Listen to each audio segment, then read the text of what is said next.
there are three different types of A3s, depending on what the purpose is. Sometimes when you're trying to solve a problem, you need to make a proposal to people.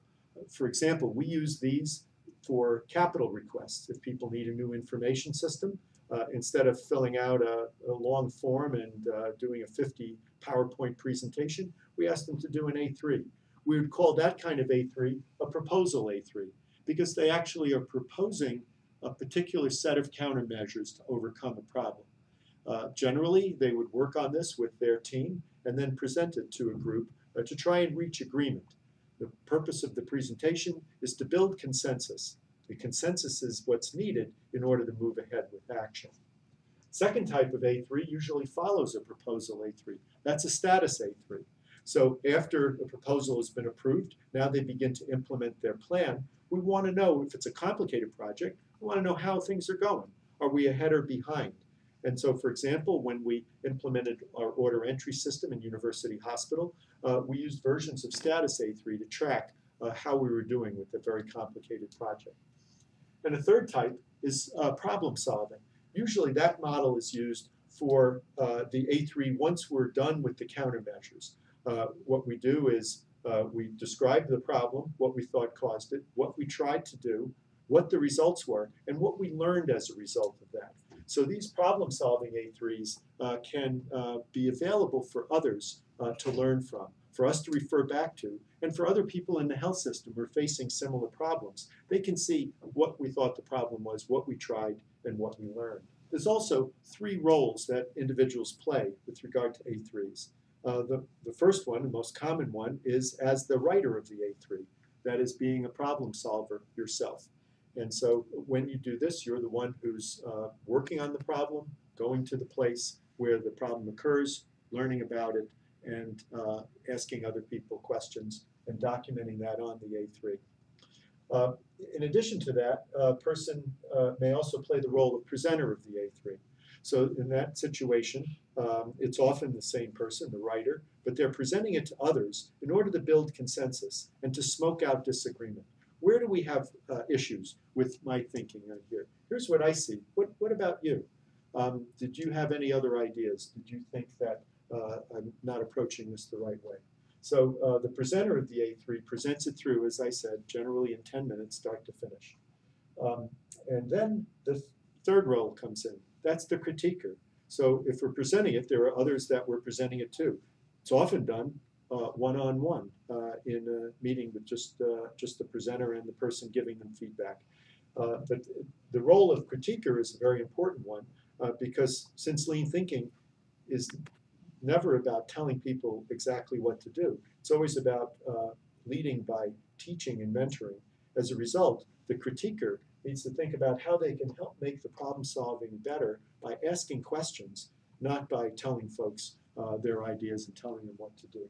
So when we teach people about A3s, we give them practice with each of these. Practice as the problem solver who's writing the A3, draft after draft as they improve their understanding of the problem. Practice as a presenter, telling folks about it, and then practice giving feedback respectfully to those people who are solving problems.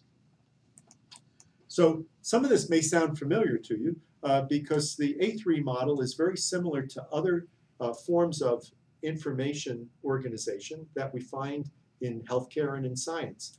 For example, those of you with clinical backgrounds will recognize that A3 is a lot like a standard history, physical, impression, and plans. So the same way when we approach a patient, we do it in a very organized fashion, asking about the symptoms the patient has, how long this has been going on, and the severity, location, etc. And then about their past medical history, surgical history, family history, medications, allergies, things like that, review of systems. And then we conduct a physical exam. And we have a standardized way of doing it and a standardized way of recording it so that we can communicate very effectively and systematically to others who need to know that information. And so the same way we have a history in physical with its standard components, in our problem solving using an A3, we have a standardized approach to investigating the problem and representing our thinking. In fact, one way of thinking of it is an A3 is just like taking a history and physical on a problem. We'll go in and examine the problem directly. We'd never think of treating a patient without doing direct examination. The same way, when we're doing A3 problem solving, we do a direct exam on the problem, ask a lot of questions, go and see for ourselves, and then come up with some ideas about what's causing what. And then we develop a plan, just like a plan for a patient. We have a plan, a specific set of steps, including follow-up. So another way of thinking of it, though, is it's exactly like a scientific abstract. So many of you have read or written abstracts about scientific research, and these are standardized ways of presenting our problem solving for a scientific community. So in a standard abstract, we always include the background, why this problem is important, hypothesis, our methods, the results, interpretation, limitation, and summary. That's essentially just a form of A3 thinking that's applied to a scientific problem. So these should be very familiar to you from these two settings. So there's two more areas I wanted to cover about A3s. First is about tips for presenting it. I mentioned before that the purpose of an A3 is to build consensus around problem solving, to make sure that everybody who's going to be involved in helping you with this problem has the same understanding that you do and agrees with you. And if they don't agree, that we work that out in advance so that we can build consensus followed by commitment. Through that, you end up pulling the authority or manufacturing the authority that you need to solve the problem. And so there's a couple of tips that I have related to presenting an A3. For one, whenever possible, make sure that everyone in the room, everyone you're presenting to, has a copy of the A3, even if it's a black and white and you just scotch taped it together. Because then as you present it, they'll be able to make notes where they think they have an issue or where there's a problem, where they see things differently. And the second is to present the A3 straight through. Usually this is done in 10 minutes or less. That usually leaves a lot more time for discussion and for question and answer.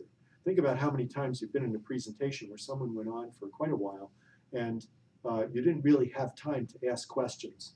So making sure that you're presenting the A3 straight through in about 10 minutes usually leaves plenty of time for listening and for reaching consensus. The third thing is to present from the A3 itself. A lot of times folks will develop a pretty good A3 and then they just start talking about a problem. So we encourage them to walk right through the A3 and not assume that the folks you're talking to know everything about it. And so sometimes we'll hear folks say, I'll skip over this section. My recommendation is always go through it. If it's not important enough to present to someone, then it shouldn't be on the A3. The fourth is for the people who are listening to only ask clarifying questions. In other words, we don't want to get into a debate during the presentation about, well, there are other causes you haven't thought of. On the other hand, if a person doesn't understand what an abbreviation stands for, it's better for us to ask that question right away. That should leave plenty of time for comments. And the purpose of the A3, to have that dialogue and reach consensus. And so during that time, that's the time for those you've presented to ask questions, clarify, and often they will raise issues that you may not have thought of. And so it's a chance for you as the writer and presenter of the A3 to actually modify the A3 right there. What a great way to show respect for the other people and their ability to help you with problem solving than to actually change your plan, to change your root cause analysis right there based on the feedback they give. That's the way we manufacture authority in order to make these kinds of improvements. I brought a couple of A3s for you to see. I don't expect you to read them. They're all about different subjects. I only wanted you to see the diversity of graphics that are shown. This is an A3. It was actually a first A3 done by one of my colleagues, a general medicine faculty member, about respite services for homeless people. Note there's not too many pictures on it. It's mostly a lot of words, but for a first effort, that was pretty good. Here's an example of an A3 that was done on 2 pieces of paper, scotch taped together, just to show you. You don't have to go out and buy an A3 printer. It's perfectly okay to do that. But both of those are only words. I wanted to show you some examples of folks who tried to put some pictures in. This was about the Quality Month, and shows the it has photographs of the folks who were there, talks about the process, and has some suggestions for how we can improve it. Much more visually appealing, you can see with the graphs and some of the flow charts, and of course photographs of people. As I mentioned before, when you're talking about the current state, sometimes it's helpful to have a value stream map. And this is a value stream map that was done of the current state and then the future state. There's also a root cause analysis done with a fishbone diagram up here. So once again, showing the different kinds of techniques you can include.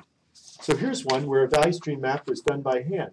You'll notice that a lot of these, they're from my personal collection and from meetings that I've been in. And a lot of these have my own handwritten remarks on them as I was taking notes in order to ask questions. You'll also see here that they've got a photograph, some value stream maps, and other things that break it up.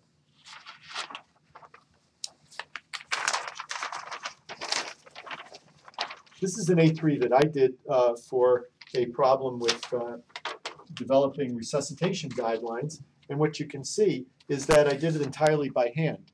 There are some organizations that encourage all their A3s to be done by hand so that they don't end up spending a lot of time with the computer trying to get the images and the words to all fit within the box.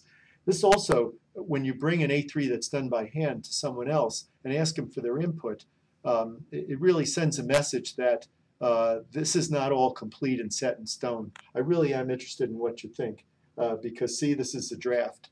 So doing the A3 by hand, especially in the beginning, is certainly helpful. I wanted to show you one more just because it had an actual plan chart. There's a version of a Gantt chart, which is a project management chart. But for this particular issue, which was doing vaccines for patients in the hospital, it showed who was going to do which steps. And we can tell as we move along here what progress we're making on the plan. So what I've done for you over the last few minutes is tried to give you a summary of what we call A3 problem solving. It includes a systematic approach to trying to understand a problem, why it's important, where we stand now, what our goals are, what the root causes would be, what our strategies are for trying to overcome this, different options, what plans we have, who will do what when, and then what follow-up would be. We develop this A3 ourselves and then work with other people to make it better and better and better, leading to a team that's ready to work on problem solving. Now it's your turn. I want you to go out and try this yourself. Thanks.